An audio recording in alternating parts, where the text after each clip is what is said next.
We want to show that the United States can change its policy.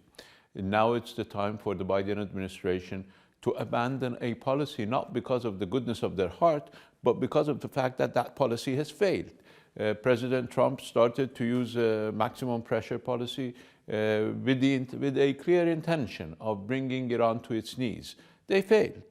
And anybody in their right mind will try to change that failed approach, and that is what we suggested. Of course, as we have said publicly in Iran, we're not in a hurry. We have lived through very harsh times. Our people have survived, and we have learned how to deal with these calamities. But we want to have a different approach.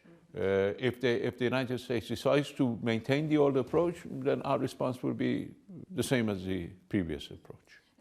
When the United States decided to punish us, we had 300 kilograms of enriched uranium.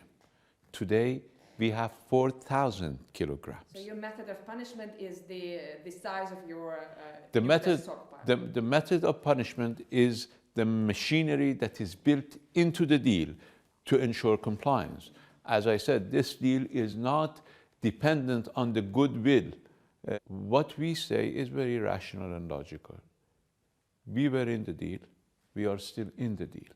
The United States was the party that left the deal, imposed pressure on Iran. Now, if they come back to the deal, start implementing their obligations, then we have no reason not to go back to full implementation. We have shown time and again that we comply. The United States doesn't have a good record of compliance even during Obama, let alone Trump.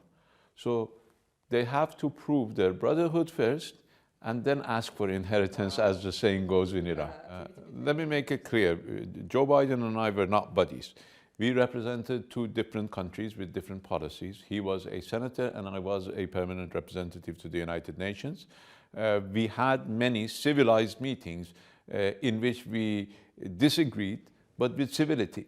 And I think that is the basis for understanding. But again, it's not the issue of who's in the White House. It's the issue for us is what they do. And we have made it very clear in that essay, as well as publicly in Iran, that we need to see action by the United States, and we need to see the effects of actions. Well, that would be a tall order, but I think they can start in the right direction. I think the policy of unilateral sanctions is basically a policy of economic warfare, or even worse, a policy of economic terrorism, because they target individuals who, with the intention of changing policy. That is, they target individuals to put pressure on individuals, for the individuals to put pressure on their government.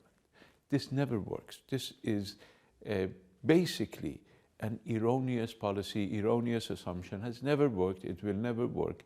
They need to change their approach. The carrot and stick approach is used for animals, not for human beings. And I think the American middle class have to come to their senses to understand that this policy of carrot and stick does not work with human societies. It has always produced the unintended consequences, and it will continue to produce unintended consequences.